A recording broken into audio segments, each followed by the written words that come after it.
Hello students, आज हम कक्षा 8 के सिविक्स के प्रथम चैप्टर द इंडियन कॉन्स्टिट्यूशन के बारे में पढ़ेंगे। तो आइए इस चैप्टर को हम शुरू करते हैं।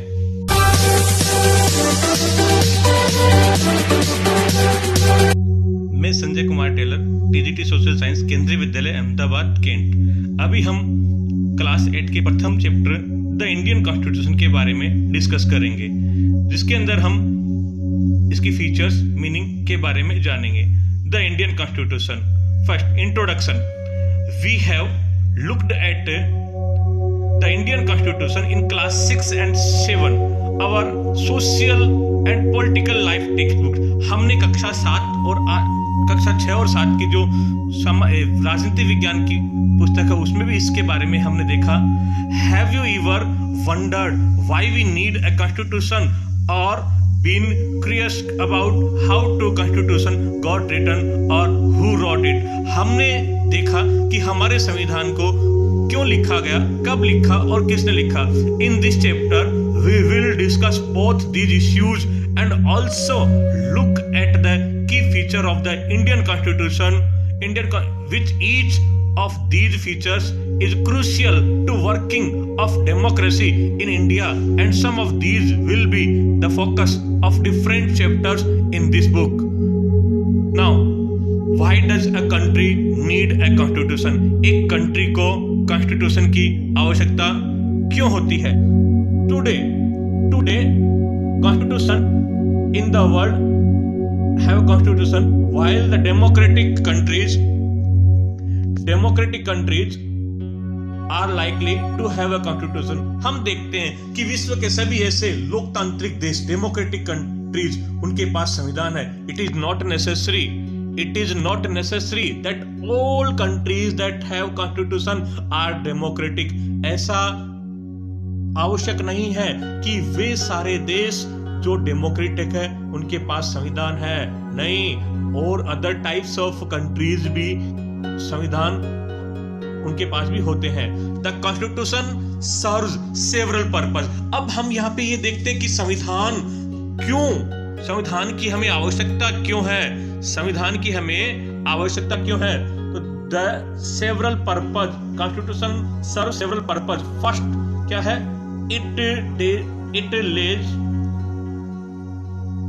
it lays out certain ideals that form the basic of the kind of country that we as citizens aspire to live in.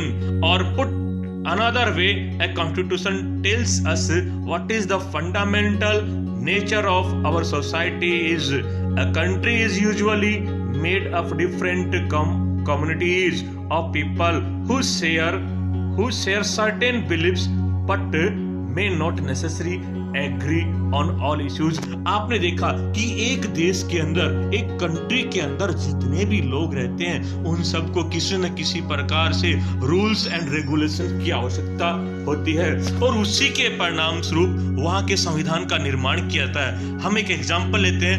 In 1934 the Indian National Congress made the demand or a constituent assembly during the Second World War. दूसरे विश्व युद्ध के दौरान जो भारतीय राष्ट्रीय कांग्रेस समिति है उसने इसका मुद्दा उठाया और एक कॉन्स्टिट्यूएंट असेंबली की डिमांड की। For an independent constituent assembly formed only of Indians gained momentum and this was convened in December 1946।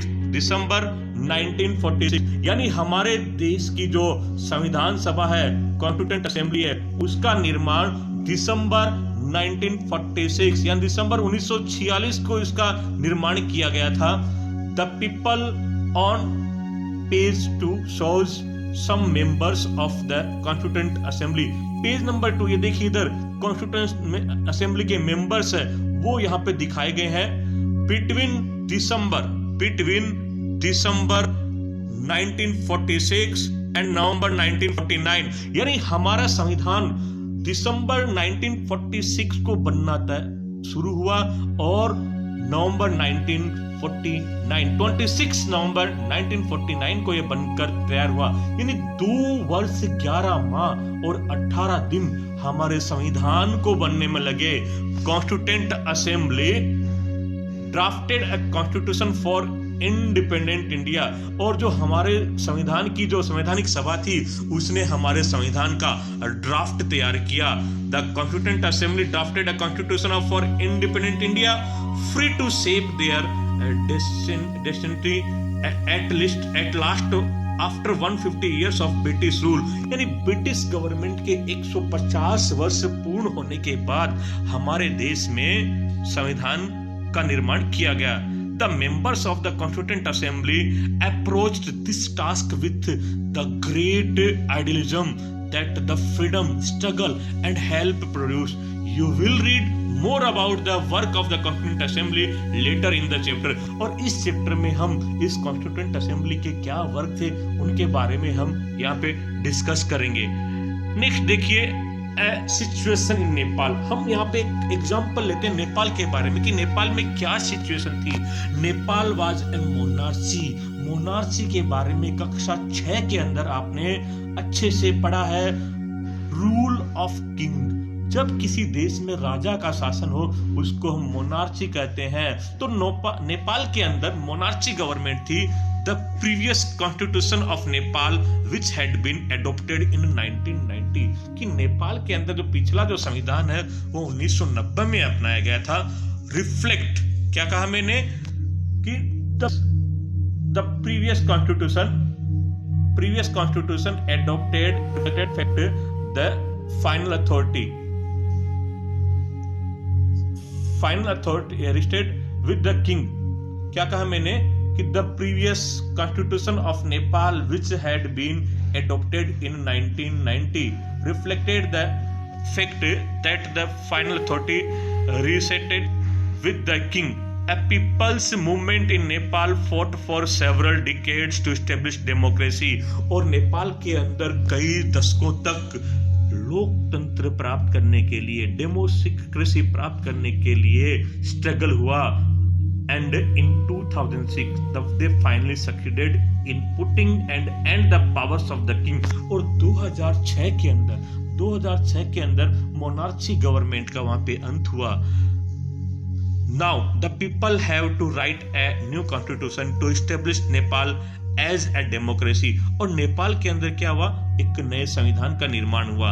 The reason that they do not want to continue with the previous constitution is because it does not reflect the ideals of the country that they want Nepal to be and that they have fought for। क्योंकि पिछला संविधान उन्होंने नहीं अपनाया क्योंकि उसमें वहां पे लोगों को अधिकार नहीं थे।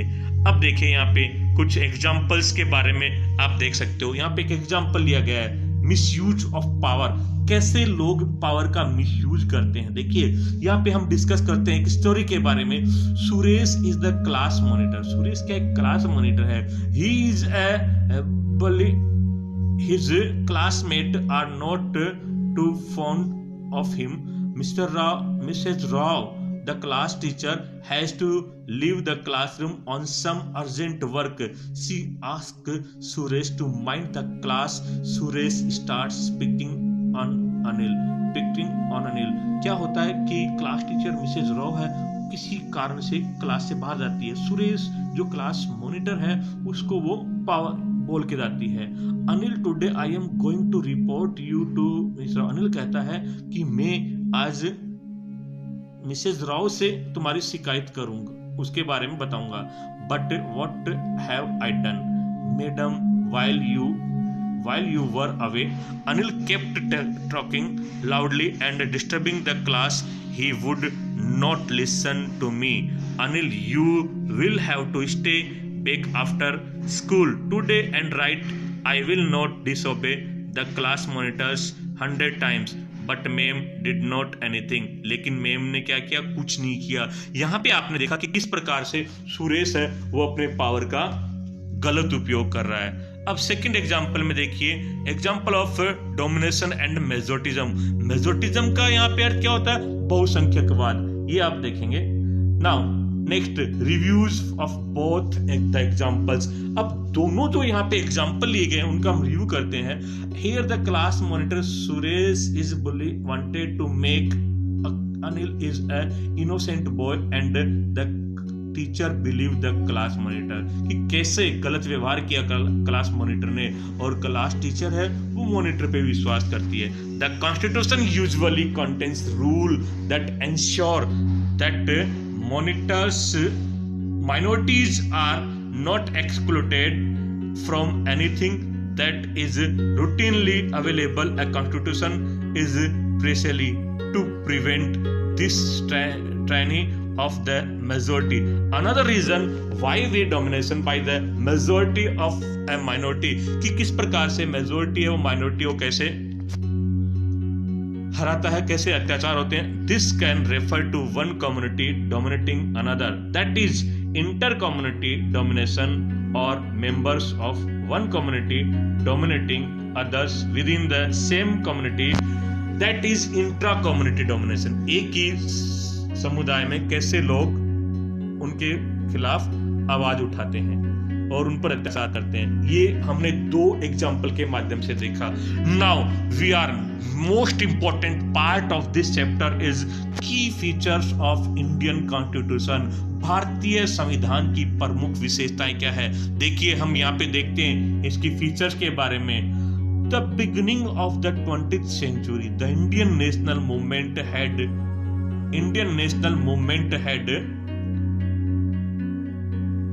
had been active in the struggle for independence from British rule for several decades. During the freedom struggle, the nationalists and devoted a great deal of time to imagining and planning what a free India would be like. Under the British, they had been forced to obey rules that they had been very little role in making। आपने देखा कि किस प्रकार से British India के समय कैसे rules को फॉलो किया जाता था। Now there was an extraordinary sense of unity amongst the members of the Constituent Assembly. Each of the provisions of the future constitution was discussed in great detail, and there was a sincere effort to compromise and reach an agreement. Through consequence, the above photo show Sardar Vallabhbhai Patel, a prominent member of the Constituent Assembly। आप देखिए इस picture के बारे में देख रहे हो, ये हमारे सरदार वल्लभ भाई पटेल के बारे में आप देख सकते हो इस पिक्चर में, जो कि इस कॉन्स्टिट्यूएंट असेंबली के क्या थे, एक पार्ट थे, एक मेंबर थे, जिनको हम लौह पुरुष के नाम से जानते हैं। अब देखिए की फीचर्स इसके बारे में, की फीचर्स के बारे में हम डिस्कस करते हैं। उसके पहले देखिए कि हमारे संविधान के निर्माण में सबसे महत्वपूर्ण भूमिका किसने निभाई। Doctor B R. अम्बेडकर के बारे में आप जानते हो। हाल ही में हमने 14 अप्रैल को उनका क्या मनाया, बर्थडे मनाया। Baba Saheb doctor Ambedkar is known as the father of Indian constitution. Who was the father of Indian Constitution? 1 marks MCQ questions, very important. So Dr. B.R. Ambedkar was the father of our Constitution, Indian Constitution. Dr. Ambedkar believed that his participation in the Constituent Assembly helped the scheduled caste get some safeguards in the draft Constitution। यानी doctor B R Ambedkar ने हमारे संविधान में schedule caste के लिए कुछ safeguards वो draft किए, वो उसमें उन्होंने देखे। The law might exist schedule caste still had reason to fear because the administration of these laws were in the hands of caste Hindu officers. He therefore urged scheduled caste to join the government as well as the civil services। Doctor B R Ambedkar क्या चाहते थे कि हमारे जो civil services है, जो भी government services है, उनमें शेड्यूल कास्ट की भी महत्वपूर्ण भूमिका रहे, इसके बारे में वो विचार करना चाहते थे। अब देखिए हम इसके कुछ इंपॉर्टेंट फीचर्स के बारे में डिस्कस करते हैं। First feature of Indian constitution is federalism. Federalism means there are more levels of government, 2 or more levels of government। देखिए this refers to This refers to the existence of more than one level of government, one in a country. And for example, in our country, India, we have government at state level and at the central level. हमारे देश में भी सरकार के कई levels है, जिसके अंदर हम क्या कह सकते हैं, state level, central level and Panchayati Raj is the third tier of government. आपने देखा गांव के अंदर पंचायत, ग्राम पंचायत, सरपंच जिसका हेड होता है, वो क्या third level of government, third level of government. The vast number of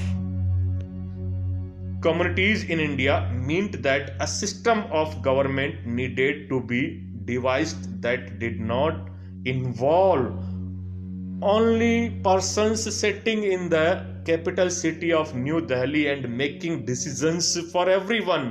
Instead, it was important to have another level of government in the states so that decisions could be made. यानी central level पे जो government है उसके पूरे country के अंदर rules और regulations चलते हैं, स्टेट लेवल पे स्टेट गवर्नमेंट के। तो हमने फेडरलिज्म के बारे में डिस्कस किया। Now second feature of Indian government is parliamentary form of government. Parliamentary form of government, the different tiers of government that you just read about consist of representatives who are elected by the people. आपने देखा कि हमारे देश में सरकार है वो लोगों के द्वारा चुनी जाती है। हमारे देश में government that you just read about consist of representative who are elected by the people. Constitution of India guarantees, ध्यान से सुनना, हमारे देश का संविधान क्या कहता है, देखिए, Constitution of India guarantees universal adult suffrage for all citizens. इसका मतलब क्या हुआ कि हमारा संविधान, भारत का संविधान, ऐसे सभी पुरुष, महिला जो 18 वर्ष से ऊपर है उनको वोट देने का अधिकार प्रदान करता है। When they were making the constitution, the members of the Constituent Assembly felt that the freedom of struggle and prepared the message of universal adult suffrage, and that is would help encourage a democratic mindset and break the cultures of traditional caste, class and gender hierarchies. यानी हमारा संविधान जाति के आधार पे, class, लिंग के आधार पे भी समानता प्रदान करता है। This means that people, इसका मतलब क्या हुआ, this means that people of India have a direct role in electing representative. Also, every citizen of the country, irrespective of he or she social background, can also contest election.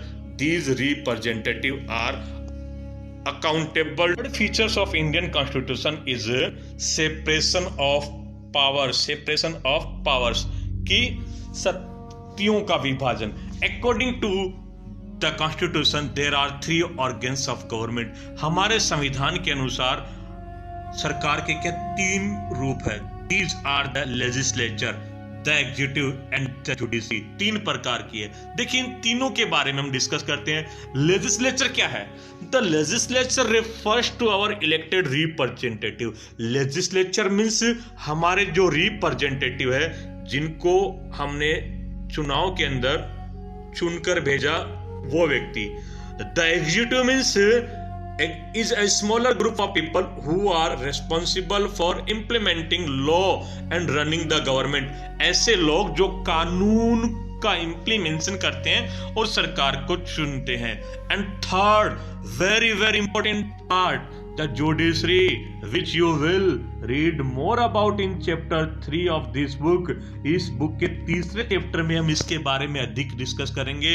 refers to the system of court in our country. आप जानते हो कि हमारे देश में सबसे सर्वोच्च court supreme court and high court, फिर उसके नीचे डिस्ट्रिक्ट कोर्ट। हम नेक्स्ट चैप्टर में इनके बारे में अधिक देखेंगे। In order to prevent the misuse of power by any one branch of government, अगर कोई भी व्यक्ति, चाहे वो प्रेसिडेंट हो या कोई भी व्यक्ति, अगर पावर्स का मिसयूज करता है तो उसके खिलाफ कार्रवाई की जाती है। तो in order to prevent the misuse of power by any one branch of government, the Constitution says that each of these organs should exercise different powers. Through this, each organs act as a check on the other organs of government, and these ensure the balance of power between all three. यानी ये क्या है, सबके बीच balance बना के रखते हैं. Now next very important part of features of Indian constitution is fundamental right. आप सभी जानते हो कि हमारे पास आज की डेट में 6 मौलिक अधिकार है. We have 6 fundamental right. तो वो कौन कौन से उसके बारे में हम डिस्कस करते हैं. अगर हमारे इन अधिकारों का हनन हो तो हम कोर्ट का आश्रय ले सकते हैं. देखिए, the section on fundamental right has often been referred to as the consciousness of the Indian constitution. Colonial rule के बारे में तो आप अच्छी प्रकार से जानते ही हो. ब्रिटिश गवर्नमेंट का शासन. Colonial rule had created a certain suspicion of the state in the minds of the nationalists, and they wanted to ensure that a set of written right would guard against the misuse of state power in independent India. यानी जो भी हमारे अधिकार है उनके खिलाफ गलत उपयोग ना हो. फंडामेंटल राइट, देखिए फंडामेंटल राइट क्या है. Fundamental rights therefore protect citizen. ये फंडामेंटल राइट है, वो सिटीजन को प्रोटेक्ट करते हैं, उसकी सुरक्षा करते हैं against the arbitrary and absolute exercise of power by the state. किसी भी स्टेट के द्वारा अगर किसी सिटीजन को उसके अधिकार नहीं दिए जाते हैं तो फंडामेंटल राइट उसको ये प्रदान करते हैं. The Constitution thus guarantees the right of individual against the state as well as against other individual. किसी दूसरे व्यक्ति और स्टेट के विरुद्ध ये प्रत्येक नागरिक को ये अधिकार दिए गए हैं. Moreover, the various minority communities also express the need for the Constitution to include right that would protect their groups. The Constitution therefore also guarantees the right of minorities against the majority. यानी हमारे संविधान ने आपने देखा कि minorities को भी कई ऐसे अधिकार प्रदान किए हैं मेजोरिटी के अधिकारों से सुरक्षा प्रदान करने के लिए. As Dr.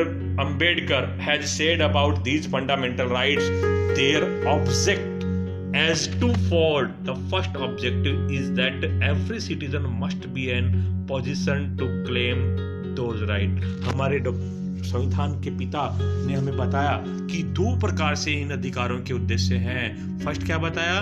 The first is objective that every citizen must be in a position to claim. प्रत्येक नागरिक को इनका उपयोग करने का अधिकार है. And secondly, these rights must be binding upon every authority that has not the power to make law. कि हमारे पर सेकंड क्या है? These rights must be binding upon every authority की प्रत्येक अथॉरिटी इनको लागू करे. तो ये हमने देखिए फंडामेंटल राइट के बारे में थोड़ा सा डिस्कस किया. अब हम वन बाय वन इन फंडामेंटल राइट के बारे में थोड़ा देख सकते हैं. Right to equality. First fundamental right is right to equality. समानता का अधिकार.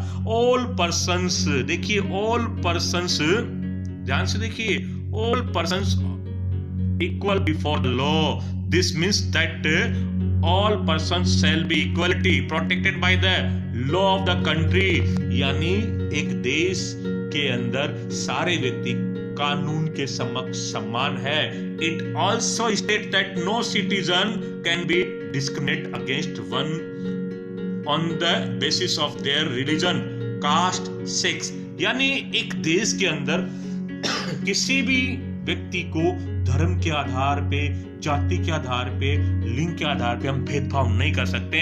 Every person has access to all public places including playground, hotels, shop etcetera. यानी वो सब जगह जा सकते हैं, चाहे होटल हो, प्लेग्राउंड हो, टेम्पल हो, सबको अलाउ है. The state can not discriminate against anyone in matters of employment. और देखिए रोजगार, नौकरी के अंदर भी उनके साथ भेदभाव नहीं किया जा सकता. But there are expectation to this that you will read about later in this book. हम इसके बारे में अधिक और आगे डिस्कस करेंगे.